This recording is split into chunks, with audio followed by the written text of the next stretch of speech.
ဘဝဆိုတာခဏကလေးပါဘာအတွက်နဲ့ငါလေးလံနေမှာလဲပေါ့ပေါ့ပါပါပဲနေမယ်ဘဝဆိုတာခဏလေးတခါကြီးဒီမိုက်မြအစွဲနေတဲ့အတွက်ကြောင့်ဆင်းရဲနေတယ်နေတော့မှလည်းပဲတန်ရောတင်ကြိုးတွေကလျော့တယ်သူလည်းပဲထွက်ခွာသွားမှာငါလည်းပဲထွက်ခွာသွားမှာငါစွဲသည်ဖြစ်စေမစွဲသည်ဖြစ်စေငါခွဲခြင်းသည်ဖြစ်စေမခွဲခြင်းသည်ဖြစ်စေတေချာပေါက်ကွဲရမယ်လို့သိနေတော့တန်ရောတင်ကြိုးကတေချာပေါက်ရော့ကိုရော့တယ်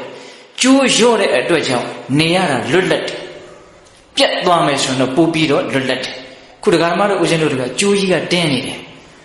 ခွဲရမယ်ဆိုတာကိုနားမလဲတော့အစွဲကြီးကလည်းပြင်းတယ်အစွဲပြင်းတော့ကျိုးတင်းတယ်ကျိုးတင်းတော့မလွတ်လပ်ဘူးနေရတာဆင်းရဲတယ်အပြစ္ဆုတ်ပံမှာဒီတိုင်းခံစားရတယ်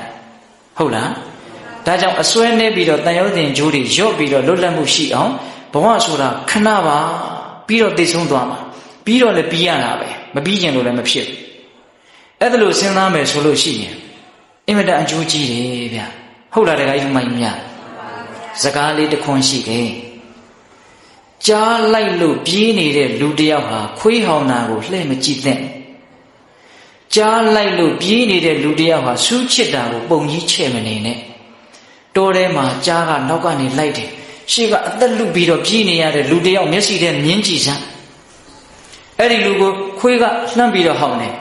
လှည့်မကြည့်အားပါဘူးခွေးဟောင်တာအရေးမကြီးဘူးနော်ဘာကအရေးကြီးလဲကြားလိုက်တာကအရေးကြီးတယ်ခွေးဟောင်တာရက်ကြည့်နေရင်ကြားကမှီပြီးတော့ကြိုက်တတ်မှာမို့အဲ့ဒီကြားလိုက်နေတာကိုကို့မှာစူးကလေးချစ်မိတယ်ဟာညှိမိသွားတယ်ဒါကိုရက်ပြီးတော့ကြည့်မနေနဲ့ဘာမှဒီတန်ရသိမကြည့်ဘူးနောက်ကဘာဖြစ်နေတော့ကြားလိုက်နေတယ်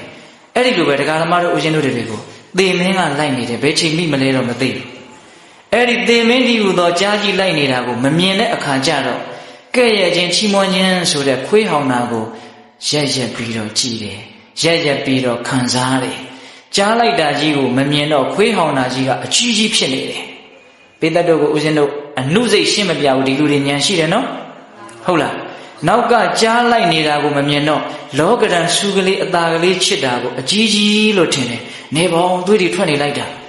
လုံးမနေနဲ့နောက်ကဘာလိုက်နေလဲကြားလိုက်နေတယ်ဘဝဆိုတာခဏပါလို့သိတဲ့အသိနောက်သိခြင်းတရားမရဏနုတ္တိကမ္မထံသိပြီးတော့အစွမ်းထက်တယ်ဟုတ်လားဒါကြောင့်ကိုယ့်ဘဝမှာပြဿနာတွေနဲ့လေးလံနေတဲ့အခါမျိုးမှာစဉ်းစားကြည့်လိုက်ပါငါဘာတွေပုံကြီးချင်နေတာလဲဒီပြဿနာတဲ့ကြီးတဲ့ပြဿနာကြီးငါတွေ့ရအောင်မှာပြဿနာအကြီးကြီးကိုမေ့နေလို့ပြဿနာအသေးသေးလေးတွေကဂုတ်ပေါ်ခွရှိပြီးတော့အကြီးကြီးလို့ကိုယ့်ကိုချဲ့ပြီးတော့နှိပ်စက်နေ